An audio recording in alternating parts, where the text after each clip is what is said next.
Day for the past 3 years, I've been sharing a piece written by a Villa Park High School student back then in the Villa Park High School paper called The Oracle. It was entitled Patriotism is Ageless. It was written by a young lady by the name of Laura Biltner. She, at that time, was the editor-in-chief of The Oracle.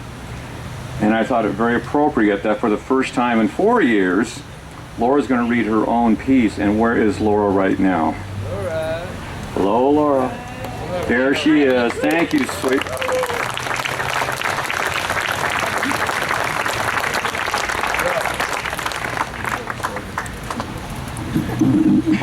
Thank you. First, I want to say thank you so much for having me here today. It was a great honor to receive the call and find out that, my piece, which was a very personal piece that I had written 3 years ago, was able to transcend the personal level and make such an impression that, thought it was worthy to be shared today. So, as you mentioned, I wrote it 3 years ago. Okay. I wrote it 3 years ago, and I'm now a senior at Cal State Fullerton, and it's titled Patriotism is Ageless. Patriot Day and Memorial Day. Is there really a difference between the two? It seems to me hardly anyone my age recalls when or why Memorial Day became a national day of recognition. In 1866, it was established to honor the Union soldiers who lost their lives in the Civil War, and was later extended to commemorate Americans who died in all wars. It bothers me that today, I hear comments that designate Memorial Day as a day off and a sign that the school year is ending, when in fact, that is the least of it. It is so much more. It is, on so many levels, a day about who we are as a nation, a people, and the price so many have paid and continue to pay for the freedoms we know. That said, today, Patriot Day, is a different story. Students were alive when 9/11 occurred, when 19 al-Qaeda terrorists hijacked 4 commercial passenger jet airliners. The hijackers intentionally crashed 2 of the airliners into the Twin Towers of the World Trade Center in New York City, killing everyone on board and many others working in the buildings. Both buildings collapsed within 2 hours, destroying nearby buildings and damaging others. The hijackers crashed a 3rd airliner into the Pentagon in Arlington, Virginia, just outside Washington, D.C. The 4th plane crashed into a field near Shanksville in rural Pennsylvania after some of its passengers and flight crew attempted to retake control of the plane, which the hijackers had redirected toward Washington, D.C. There were no survivors from any of the flights. On that morning in 2001, I watched American Airlines Flight 11 and United Airlines Flight 175 crash into the Twin Towers of the World Trade Center in New York City, resulting in the deaths of 2,977 men and women, including police, firefighters, and the hijackers of the aircrafts. We were young, but we still watched the reports on the television and saw the bold headlines in the newspapers and glimpsed the painful pictures in every medium throughout that and the successive year. And we were here, just children, but still witnessing history being made, when on September 4th, 2002, President George W. Bush declared September 11th of every year to be a national day of remembrance known as Patriot Day. And though it was 10 years ago, some, maybe many of us, have memories of that day, myself among them. When asked what I remember about the attacks of 9/11, the first memory that comes to mind is actually a thought. Now, looking back, I realize it's a trivial one, but I was only nearly 8 at the time, so I can't be ashamed of it. I vaguely remember seeing the fiery aftermath on the small TV we have in the kitchen, but what immediately sticks out in my mind is a thought I had as I stood there, watching the horror on my mom's face as her beloved icon of New York burned. I thought, I could write a book about this. Naive as I was far too young to be able to write anything that well. I still realized that this, what I was witnessing, was history. I was there, watching it happen, being a part of it.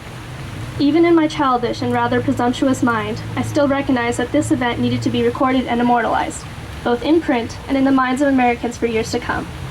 It needed to be immortalized for years like now, when people are too distant from an event like Memorial Day to realize and be affected by its significance.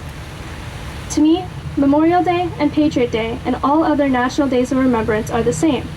Not that they become one indistinguishable holiday from another, no. Not that I don't realize the differences between the circumstances of them either. They are the same because they deserve the same amount of respect and distinction from every American, student or adult. A simple hanging of the flag, a moment of silence, a day of prayer, whatever you feel is best. That is what each day of remembrance deserves. It doesn't matter that you or I or any of us happen to be more closely related to one event than another. We should all come together as teenagers living in 2010 to realize now what I and possibly you had the childish wonder to understand. That what now, in our tumultuous lives, we can seem to lose. We are a part of history, and we need to represent it. This is what patriotism is. It's not burning Qurans of angry and hurt retaliation, but it is a simple and peaceful reminder that what happened, happened, and that we, as a collective nation of individuals, will never forget, even after our time here has passed. We, as a nation, will remember. I am not, and will never be, ashamed of my soul-striking memory of 9/11/01, because that is my part of this history. It is my own personal record that reminds me of the unity in all things and people. It is what prompted me to add a postscript in an email to my teacher, asking him to please remember the significance of that day.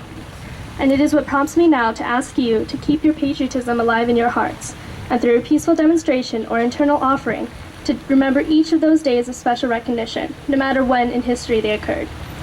An event in history dies only when its significance dies along with it. In that end, it is only we who can keep that memory alive. That, in and of itself, is ageless. Thank you.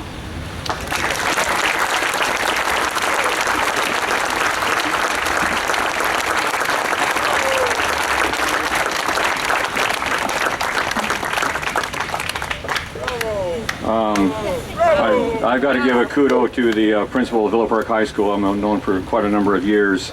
I made a simple phone call to him, and then he said I can find her, and I am so grateful that he did find you and I was able to get you down here, Laura. Senior already at Fullerton? Wow. Okay, let's move right along. Up here in the front, for those that are unaware of it, this flag was presented to me about 4 years ago. And on the flag is the names of those that we lost on 9/11, 2001. Right next to it is what's called a Soldier's Cross. This is also known as a battlefield cross. It signifies the loss of a soldier during a time of war. I bring it down here to these boots were in Iraq along with the helmet. The dog tags were that's simply from Southern California over the past 4 years that the members that we have lost here. Freedom is caused, it's been a tremendous sacrifice to our nation, and it continues to be. When we say we have only lost 10 or 11 people in the month of August, that loss is 100% for the families. Peggy to my right over here very graciously does a board of remembrance in which she takes the name, the age, the hometown, where they were from, and she puts them on here every month, because these are just not names, they're not a number, they're actual people who lived and died. And like Frank said, Pastor Frank said, they've lost 2 lives. They've lost 2 lives. The one they were living and the one that they could have lived. And the effect, when you lose one life, it's not just one life, it affects multitudes of people.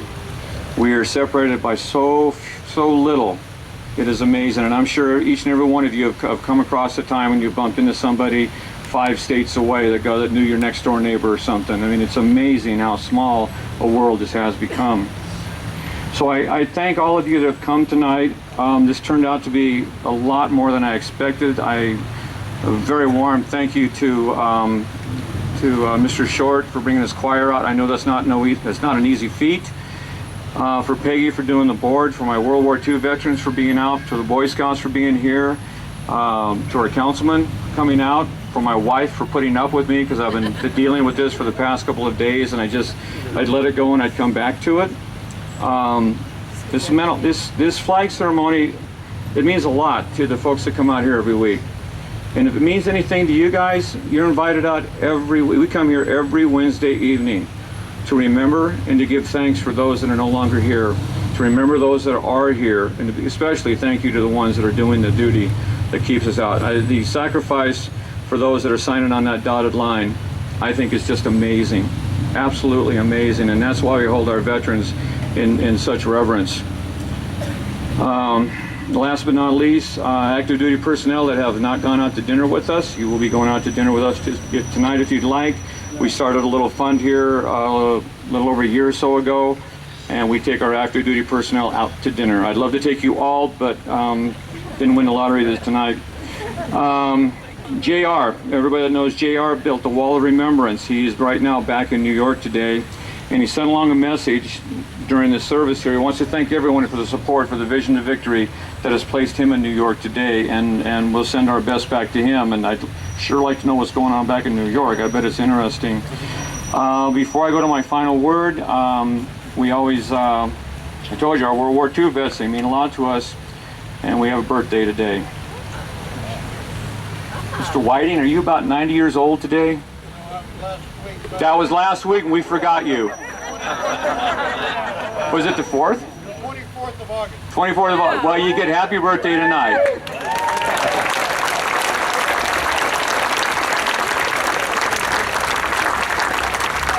Happy birthday, Bill.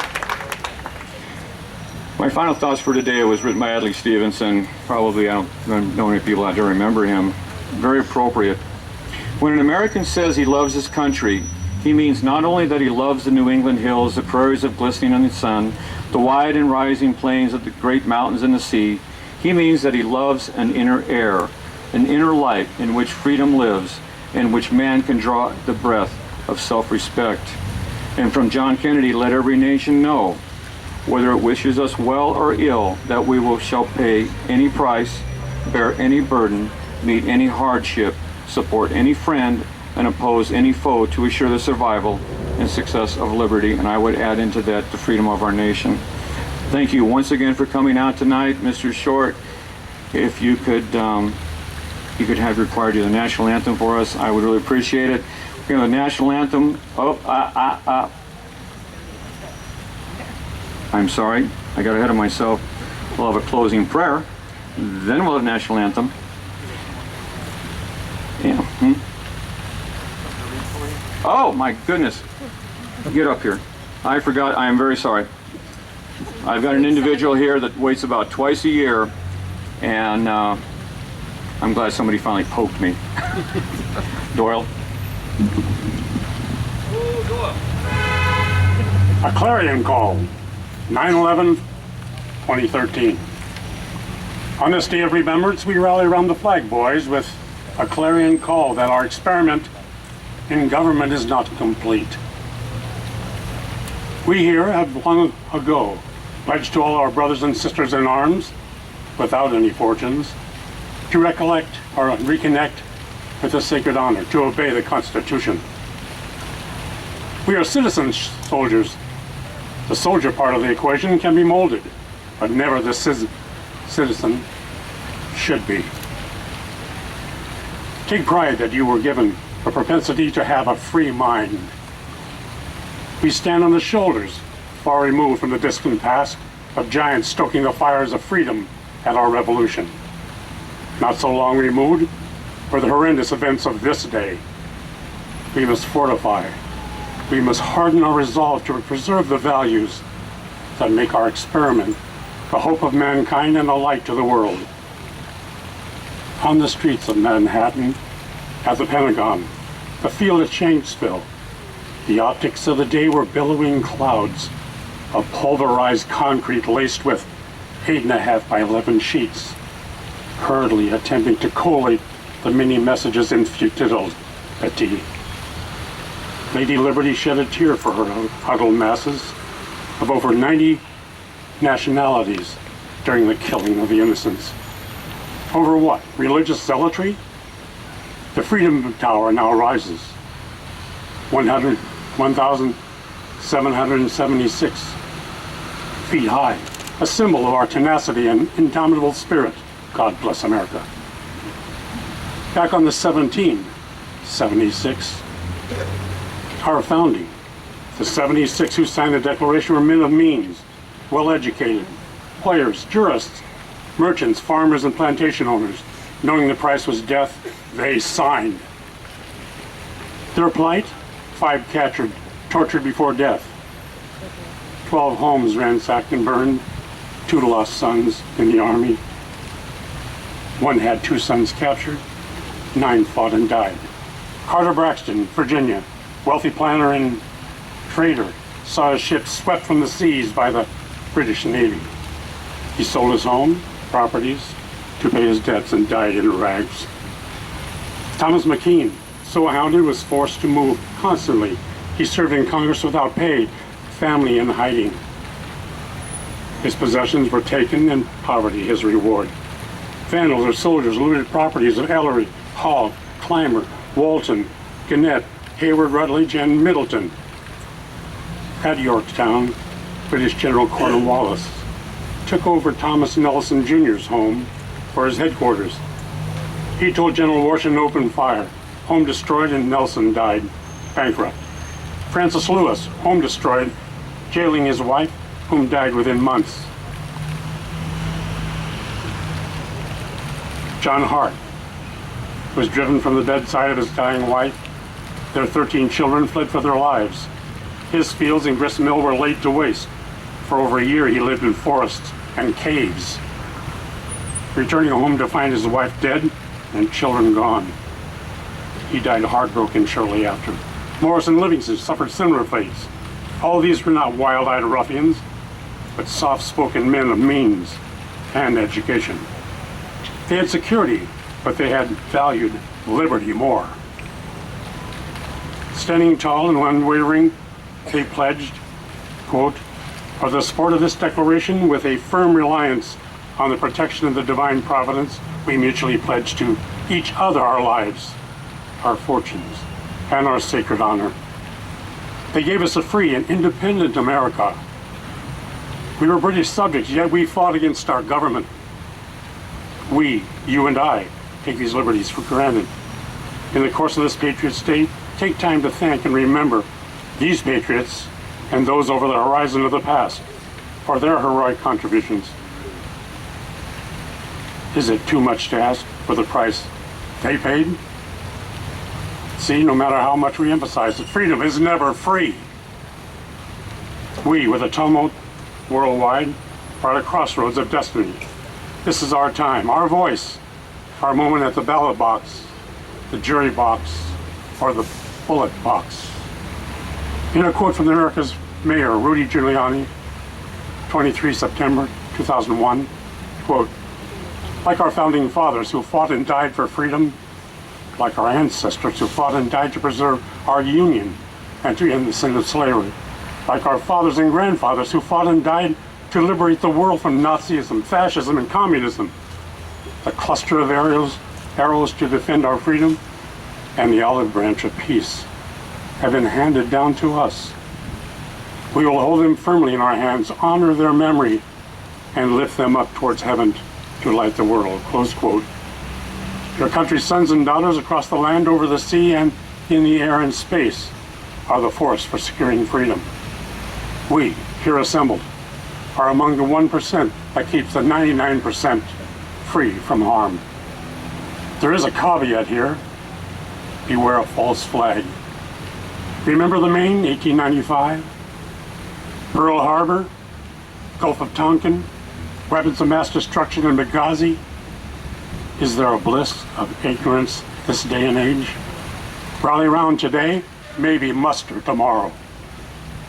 On the National Day of Prayer, 14 September 2001, President Bush said, quote, "In every generation the world has produced enemies of human freedom.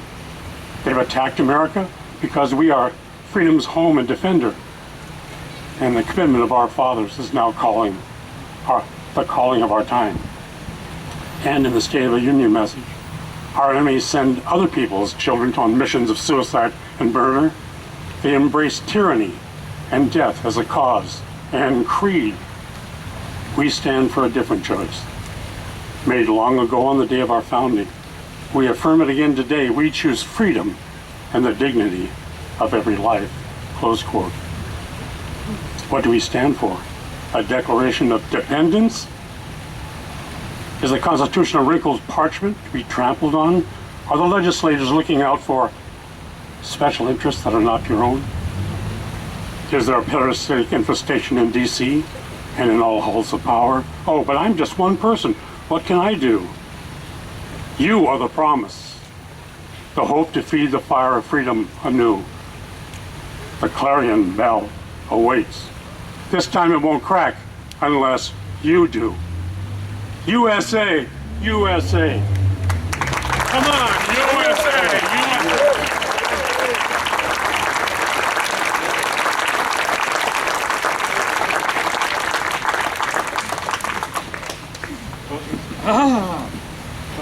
Closing for now.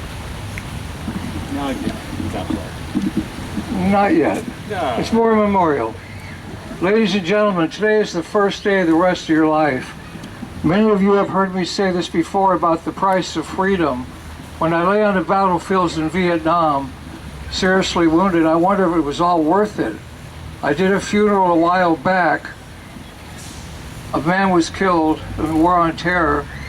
His mother was there, his wife and his child. You've heard me say it before. The little daughter was holding the flag up to her chest as she said, "Mommy, don't cry. Daddy's home now. He's asleep inside the flag. He's one of the stars."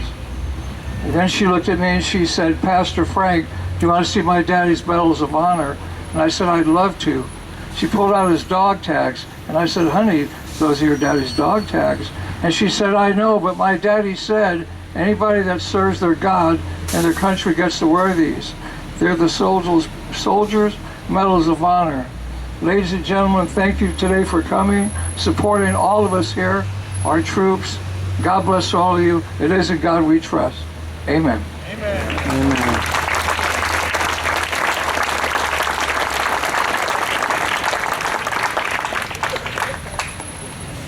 We have a national anthem, and we have our Pledge of Allegiance to the flag.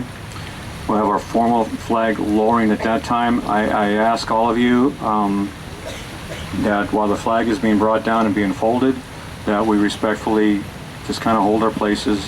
It doesn't take too long. Thank you once again for coming, and please stick around and talk to one another. This is an amazing group of people, and I can't thank each and every one of you enough.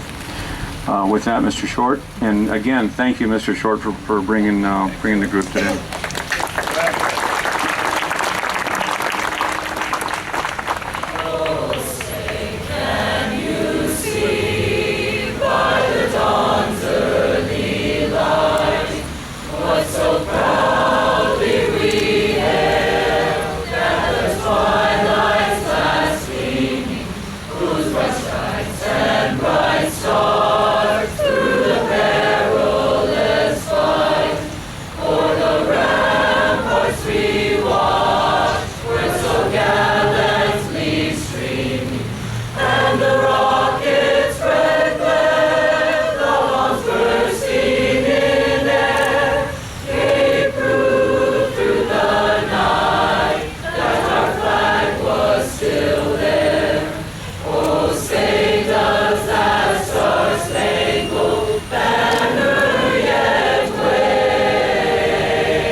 I never turned around. I had no idea how many people were behind me. Thank you. Would you please join me in a pledge of allegiance to our flag of our great nation? Ready? Begin. I pledge allegiance to the flag of the United States of America and to the republic for which it stands, one nation, under God, indivisible, with liberty and justice for all.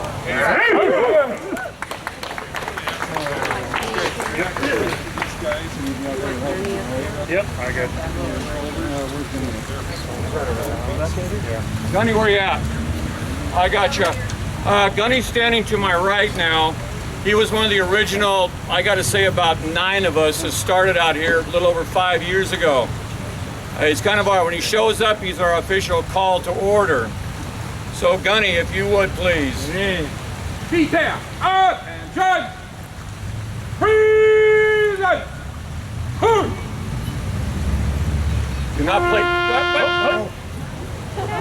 Gotta go up first, sorry.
Can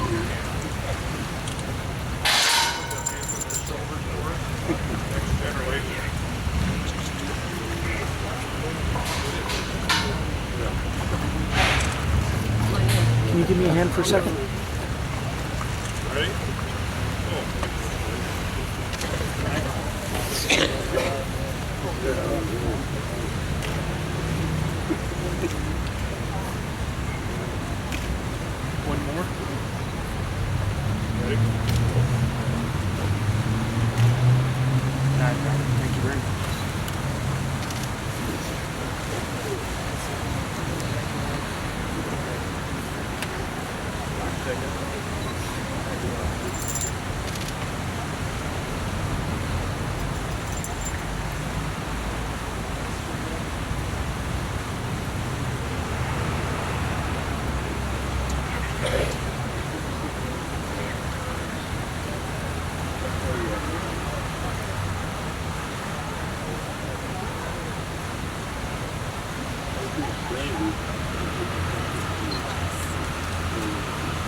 Detail. Miss. I